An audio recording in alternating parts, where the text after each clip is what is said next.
report. That's the next report. The next report. Oh, that's the next report? That's the next report, which I'm gonna get now. Well, no, the next report is ad hoc Co-op City. Yeah, so I'll answer that. Is he going to make the same report? No. Oh, well, my question is now. May I have an answer?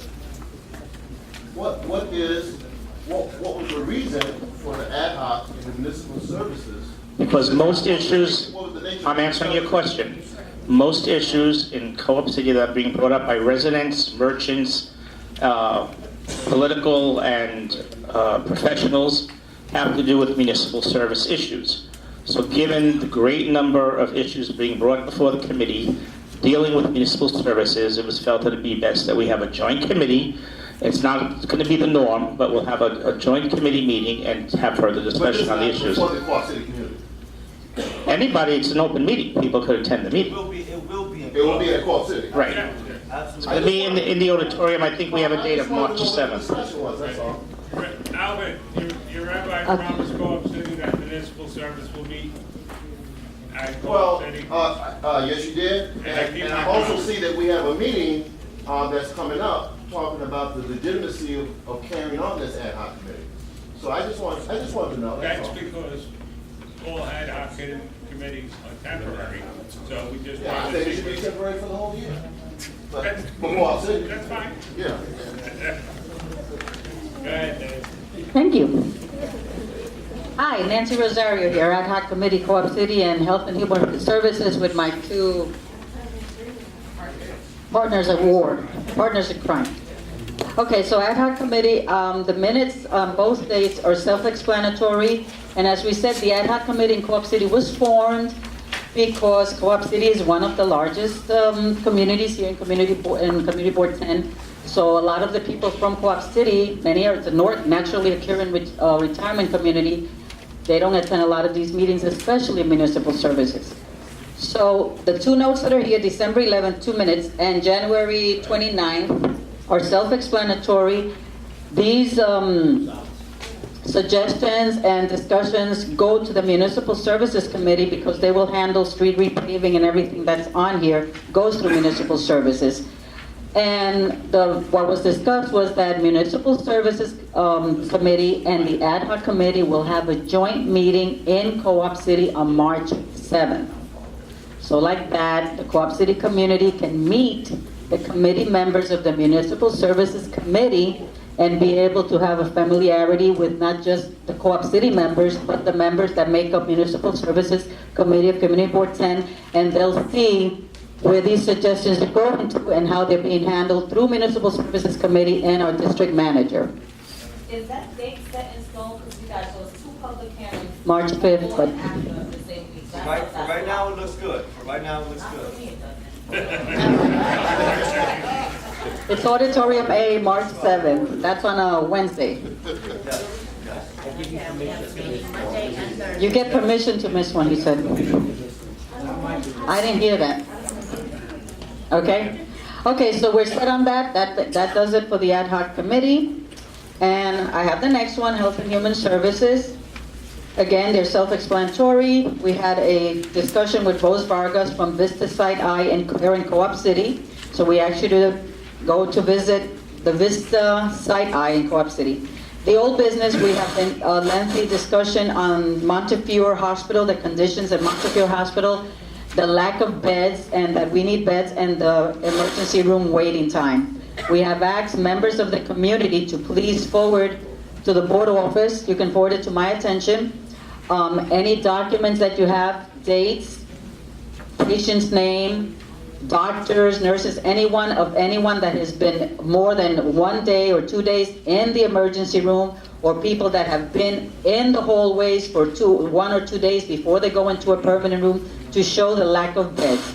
Our next meeting will be February 22nd, where Montefiore Moses Division, located on 233rd Street, their representatives are going to come to our Health and Human Services Committee meeting, and they're going to make a presentation as to the conditions. Of course, they're going to do a favorable, but they're going to be, as honest as possible and as make the best presentation they can to the board, to the committee. We'll ask them all the questions we need to ask, And the hopes are going to be that the Health and Human Services Committee is looking to have a town hall meeting. We're going to set a date for sometime in April, so it gives us at least 4 or 5 weeks to get all our politicians together, our leaders from the Community Board 10, and hopefully also we're reaching out to Community Board 12 that handles the Moses Division. So those are the goals of the Health and Human Services Committee for the Montefiore, Moses, and Einstein Division. And I want to thank Mary Jane, and everybody else that has, and the committee that has worked hard to do this, and the members of Einstein and Montefiore and Dr. Deborah Hahn and Joe Boyko and everyone else that's part of this committee for making this possible. So we are looking forward to the fight to cure the ills that are happening in Montefiore, Moses, and Montefiore, Einstein. Everybody out there has problems with Montefiore, Moses, or Einstein? Wow, nobody, I don't know. There you go. Sure. I'm sorry, hold on. Mary Jane, what? At the Health and Services Committee meeting, we spoke about sending testimony to the regulating agencies, like the Joint Commission, the Board of Health. There's an agency that oversees Medicare and Medicaid. A pathway has been set up when we have problems like this. That's what you're supposed to do. And I know we haven't made a decision, but I encourage you to do that, because giving testimony to Montefiore is not going to get us where we need to be. You gotta remember, February 22nd, we're not gonna give testimonies to Montefiore at our meeting. Okay. No, it's not us for them, it's them for us. Right. And then anything else, I wanna bring it up at the town hall meeting. Before the town hall meeting, we're gonna have the politicians speak on our behalf, and we're going to be the support system behind them. This has to change through legislation. We can't do it. The politicians have to do it. Our senators, council members, everyone. So we want them up front, but we want to show them that we are in this fight and they need to speak for their constituency. They are on board. I know. Yes, Michael Benedetto is, Mark Jonah is. And Klein also. Yes. is. So we have that there. I Debbie? just want to add one thing. The patients and their families can bring a complaint forward at any time. They're given that, but they're given the information. So they are given booklets of information, and so I guess for us, if we get a complaint, the response should be back. Please follow what the guidelines are. Make the complaint directly to the Joint Commission, to the Center for Medicare and Medicaid, to the State Department of Health. I think you know that in my column, I've been asking for testimony, and I have gotten a lot of phone calls, and I'm going to tell you, they are heartbreaking.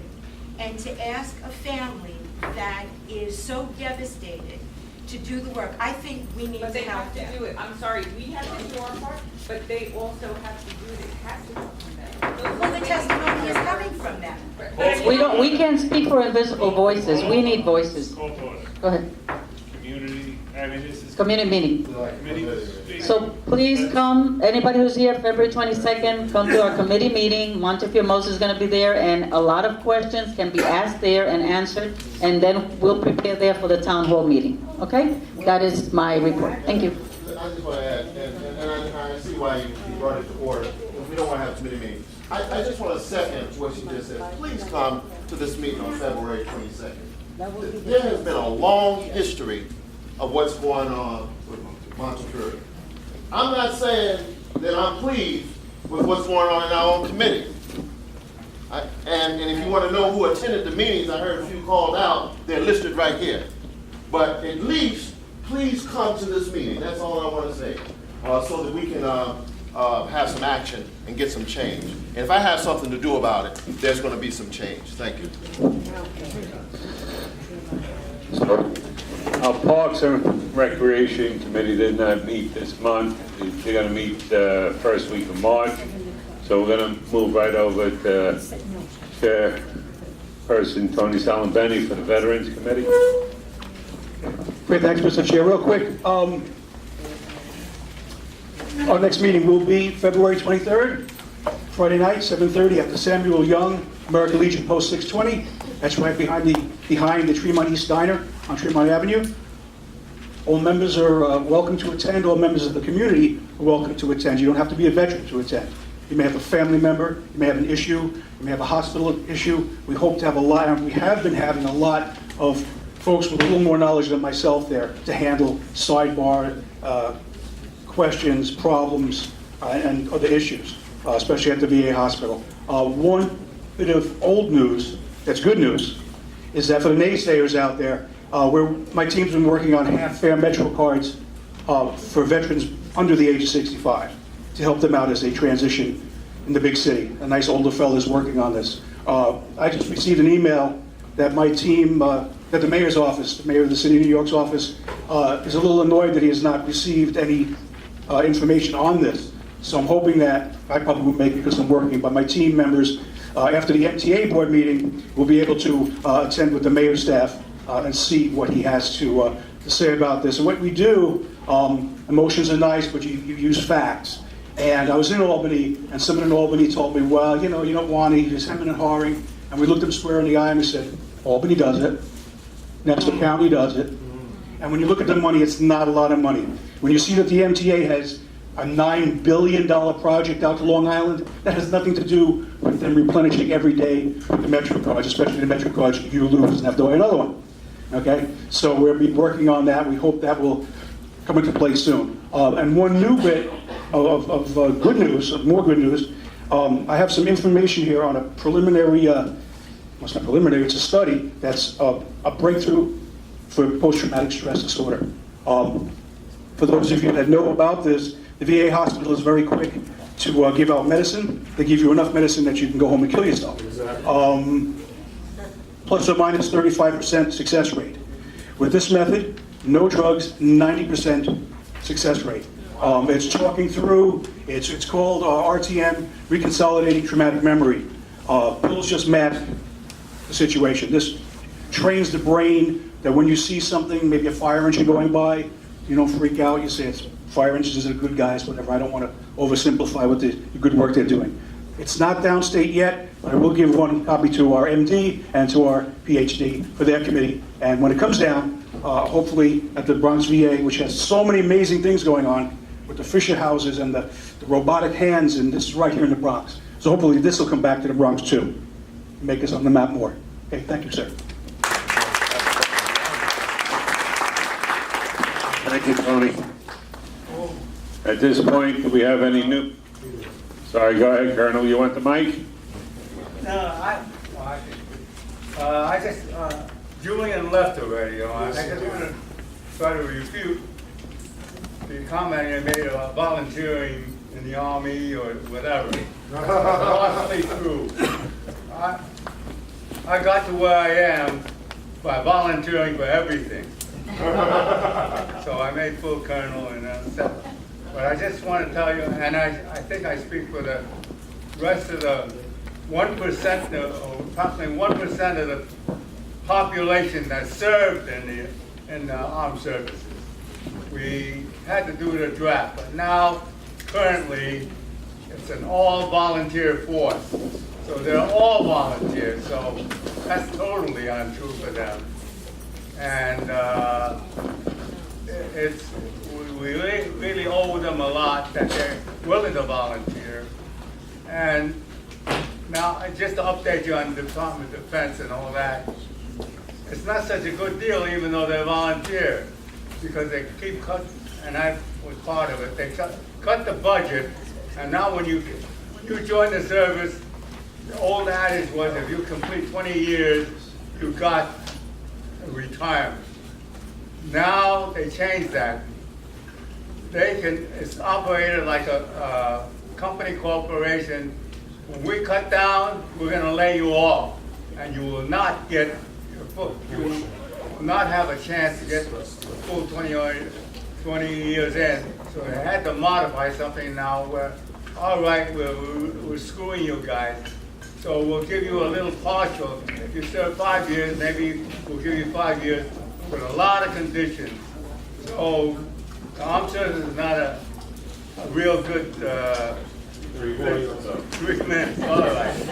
So be thankful for the 1% that served and those that have served before.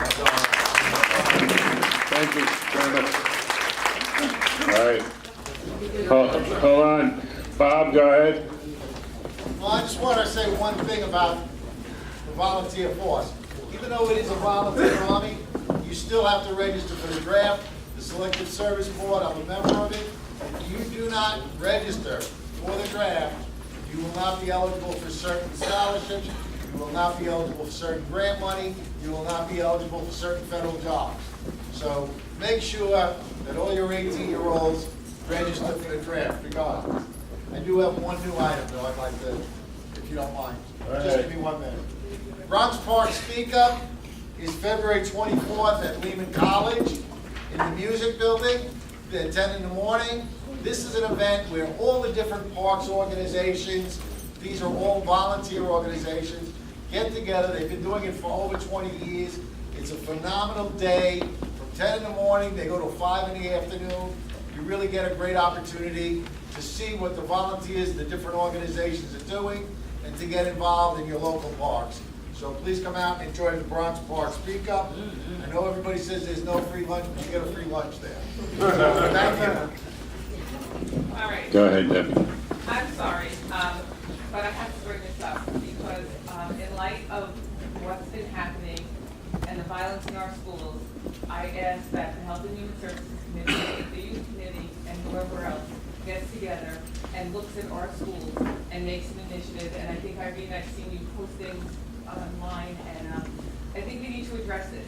I think we need to look at what's going on in our schools. We need to know what the plan is.